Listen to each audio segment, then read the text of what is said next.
আসসালামু আলাইকুম বস। ওয়ালাইকুম আসসালাম। কি খবর কি? এই তো বস আছি আলহামদুলিল্লাহ। কিন্তু বস কিছু কথা ছিল আপনার সাথে। কি আছে বলো? বস আমার তো আসলে আমার বোনের আসলে বেসিক্যালি তো হঠাৎ করে তার বিয়ের একটা কথাবার্তা চলতেছে আর কি। ছেলে বিদেশে থাকে। এই 12 তারিখে হচ্ছে বিয়ে ঠিক হয়েছে। এখন এই মাসের বেতন তো আপনি দিয়ে দিচ্ছেন। আর ও যেহেতু হঠাৎ করে বিয়ে সে অনুপাতে যদি আমার অগ্রিম যদি বেতনের টাকা দিতেন তাহলে আমার খুব ভালো হতো। সবই তো বুঝলাম। আচ্ছা, তুমি তো সবই জানো ব্যবসা বাণিজ্যের কি অবস্থা চলছে এখন।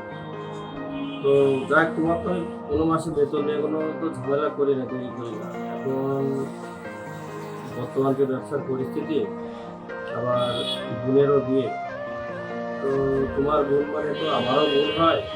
আচ্ছা ঠিক আছে, তুমি যখন এত করে বলছো, তুমি 1 মাসের বেতন না, তুমি যাও 2 মাসের বেতন নিও। আর তুমি প্রতি মাসে বেতন থেকে আস্তে আস্তে কেটে দিও, ঠিক আছে? বস আপনি আমার অনেক বড় বিপদের থেকে রক্ষা করলেন বস। আসলে এই খারাপ পরিস্থিতির মধ্যে আপনি যে আমার যতটা উপকার করলেন বস, আসলে কেউ এরকম করে না। আপনি আমার আপন ভাইয়ের মতন উপকার করলেন বস।